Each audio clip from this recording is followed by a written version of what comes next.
রাজ্যের মুখ্যমন্ত্রী ও তৃণমূল কংগ্রেসের সুপ্রিমো মমতা বন্দ্যোপাধ্যায় এক সপ্তাহের জন্য লন্ডন সফরে গিয়েছিলেন। তিনি সেখানে দাঁড়িয়ে অক্সফোর্ড বিশ্ববিদ্যালয়ের একাধিক কর্মসূচি পাশাপাশি বিভিন্ন বাণিজ্য সম্মেলনে যোগ দিয়েছিলেন তিনি।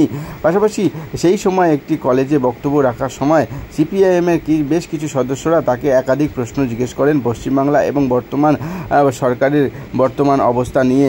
আর সেই সময় বক্তব্য চলাকালীন এরকম মন্তব্য ঘিরে চাঞ্চল্য শুরু হয় রাজনীতিক মহলে। ইতিমধ্যে তারই প্রতিবাদে এবার ব্যারাকপুর পৌরসভা 2 নম্বর ওয়ার্ডের কাউন্সিলর ও তৃণমূল নেতা সম্রাট তপোদারের নেতৃত্বে কালিয়া নিবাস চত্বর থেকে শুরু করে শহীদ মিনারের বেশ কিছু জায়গায় প্রতিবাদ মিছিল করলেন তিনি কর্মী সমর্থকদের নিয়ে। এদিন সিপিআইএম এবং বিজেপি কর্মীদেরকেও হুঁশিয়ারি দিলেন তিনি। কি বলছেন তিনি সংবাদ মাধ্যমে? ছবি হাতে নিয়ে প্রতিবাদ মিছিল লন্ডনে। দেখুন, আমরা আজকে আমাদের সমাজে দলের কাছে যারা আমরা প্রতিষ্ঠা লাভ করেছি সেটা মমতা বন্দ্যোপাধ্যায়ের জন্য। তাই মমতা বন্দ্যোপাধ্যায়কে বাদ দিয়ে তৃণমূল কংগ্রেস নেই, আমরা কোনো তৃণমূল কংগ্রেস কর্মীরাও না।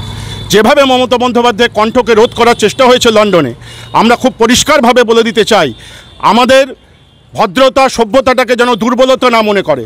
আমাদের 1 মিনিট লাগবে সিপিএম এবং বিজেপির সব পার্টি অফিসকে বন্ধ করে দেওয়া। 1 মিনিট লাগবে আমাদের। একদম প্রকাশ্যে আমার নেত্রীকে কেউ অপমান করবে, আমার নেতাকে কেউ অপমান করবে, আমরা মিষ্টি খাওয়াবো নাকি? 1 মিনিটে সব বন্ধ করে দেবো। খুব পরিষ্কারভাবে হুঁশিয়ার করে রাখছি তাদেরকে।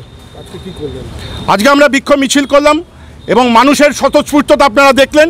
মানুষ বাইরের থেকে বেরিয়ে কিভাবে আমাদের আশীর্বাদ করলো আপনারা দেখলেন সেটা। আমরা আজকে কালিয়া নিবাস চত্বরে, নিরঞ্জননগর কলোনি চত্বরে, শহীদ সরণী চত্বরে আজকে আমরা মিছিল করলাম। সম্রাট তপোদার।